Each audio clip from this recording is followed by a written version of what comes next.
بسم اللہ الرحمن الرحیم۔ السلام علیکم ورحمۃ اللہ وبرکاتہ۔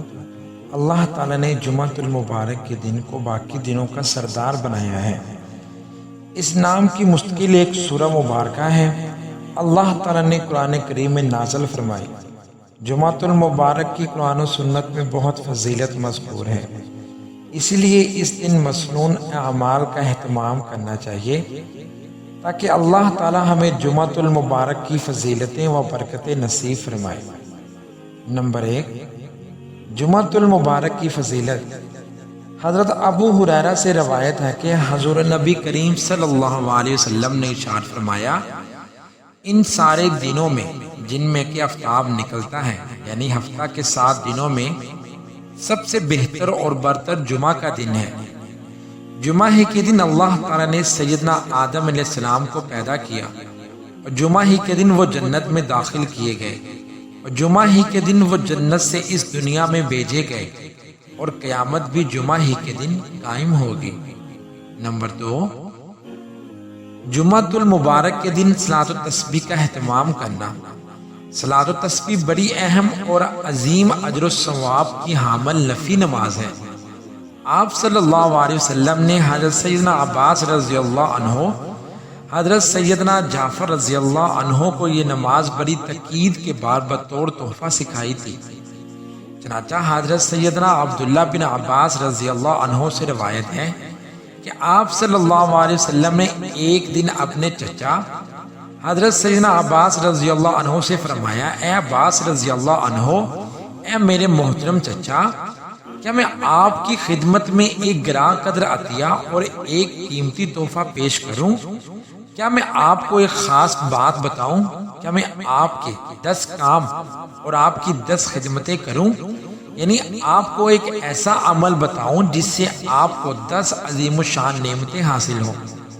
وہ ایسا عمل ہے کہ جب آپ اس کو کریں گے تو اللہ تعالیٰ آپ کے سارے گناہ معاف فرما دیں گے، اگلے بھی اور پچھلے بھی، پرانے بھی اور نئے بھی، بھول چوک سے ہونے والے بھی اور دانستہ ہونے والے بھی، صغیرہ بھی اور کبیرہ بھی، ڈھکے چھپے بھی اور علانیہ بھی۔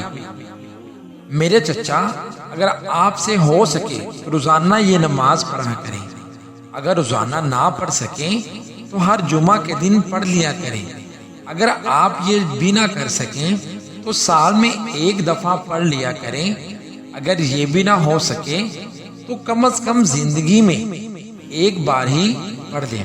اللہ تعالی ہم سب کو نماز صلاۃ و تسبیح پڑھنے کی توفیق عطا فرمائے۔ نمبر 3، نماز جمعۃ المبارک کا اہتمام اور گناہوں کی بخشش۔ حضرت سلیمان فارسی رضی اللہ عنہ سے روایت ہے کہ حضور نبی کریم صلی اللہ علیہ وسلم نے ارشاد فرمایا کہ جو آدمی جمعہ کے دن غسل کرے اور جہاں تک ہو سکے صفائی پاکیزگی کا اہتمام کرے، جو تیل و خوشبو اس کے گھر میں ہو اسے لگائے، پھر وہ گھر سے نماز کے لیے جائے اور مسجد پہنچ کر اس کی احتیاط کرے کہ جو 2 آدمی پہلے سے ساتھ بیٹھے ہوں ان کے درمیان نہ بیٹھے، پھر جو نماز یعنی سنت و نوافل کی جتنی رکعتیں اس کے لیے مقدر ہوں وہ پڑھے، پھر جب امام خطبہ دے تو توجہ و خاموشی کے ساتھ اس کو سنے، تو اللہ تعالیٰ کی طرف سے اس جمعہ اور گزشتہ جمعہ کے درمیان کے اس کی گناہ بخش دیے جائیں گے۔ سبحان اللہ۔ نمبر 4، جمعۃ المبارک کے دن درود شریف کی کثرت۔ حضور نبی کریم صلی اللہ علیہ وسلم نے ارشاد فرمایا، جس نے مجھ پر صبح و شام 10 مرتبہ درود شریف بھیجا اسے روز قیامت میری شفاعت نصیب ہوگی۔ جمعہ کے روز کثرت کے ساتھ حضور نبی کریم صلی اللہ علیہ وسلم کی ذات گرامی پر درود شریف پڑھنا چاہیے۔ آپ صلی اللہ علیہ وسلم نے ارشاد فرمایا، جمعہ کے دن کثرت کے ساتھ مجھ پر درود شریف پڑھا کرو۔ جو کوئی مجھ پر جمعہ کے دن درود شریف پڑھتا ہے میرے سامنے اس کا درود شریف پیش کیا جاتا ہے۔ درود شریف چاہے دن کو پڑھا جائے یا رات کو، ثواب برابر ہے۔ چنانچہ آپ صلی اللہ علیہ وسلم نے ارشاد فرمایا، جمعہ کے دن اور رات کو مجھ پر کثرت سے درود پڑھا کرو، کیونکہ جس نے مجھ پر ایک مرتبہ درود شریف پڑھا اللہ تعالیٰ اس پر در رحمت نازل فرماتے ہیں۔ سبحان اللہ۔ اللہ تعالیٰ ہمیں جمعہ کے دن کثرت کے ساتھ درود شریف پڑھنے کی توفیق عطا فرمائے۔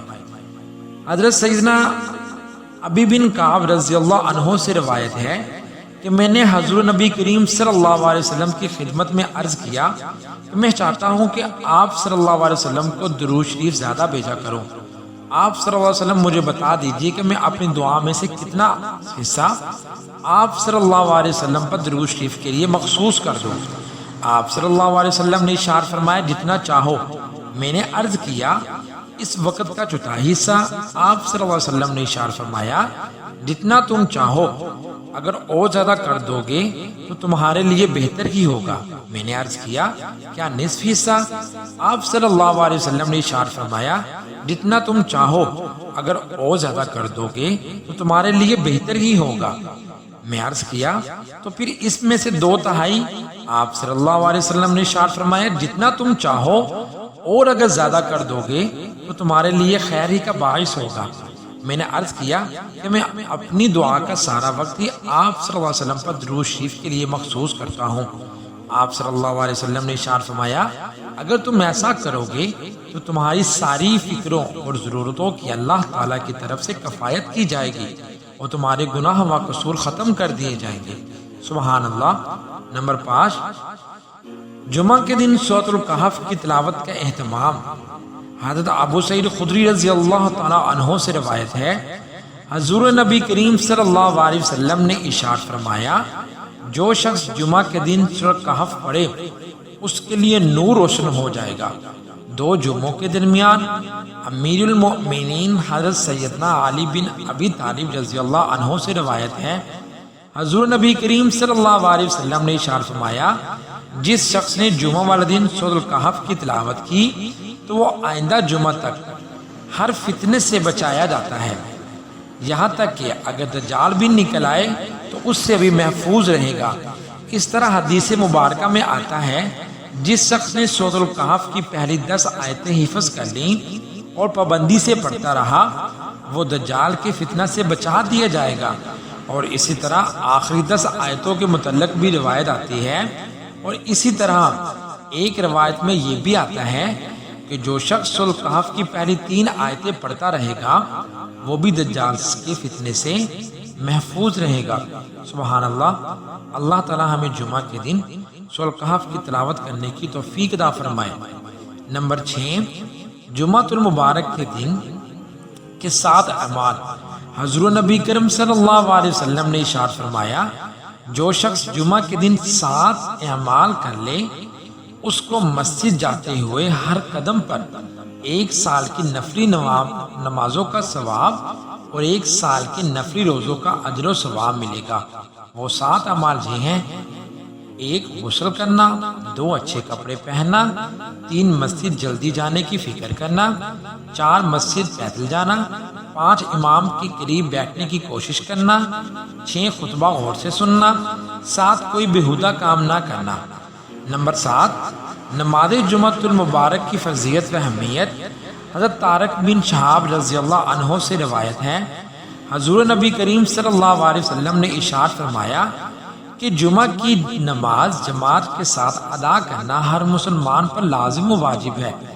اس طرح حضرت ابو الجعد زمری رضی اللہ عنہ سے روایت ہے حضور نبی کریم صلی اللہ علیہ وسلم نے ارشاد فرمایا جو آدمی بلا عذر 3 جمعہ سستی کی وجہ سے چھوڑ دے گا اللہ تعالیٰ اس کے دل پر مہر لگا دیں گے، پھر وہ شخص نیک عمل کی توفیق سے محروم ہی رہے گا۔ اللہ تعالیٰ ہمیں ہر جمعہ پڑھنے کی توفیق عطا فرمائے۔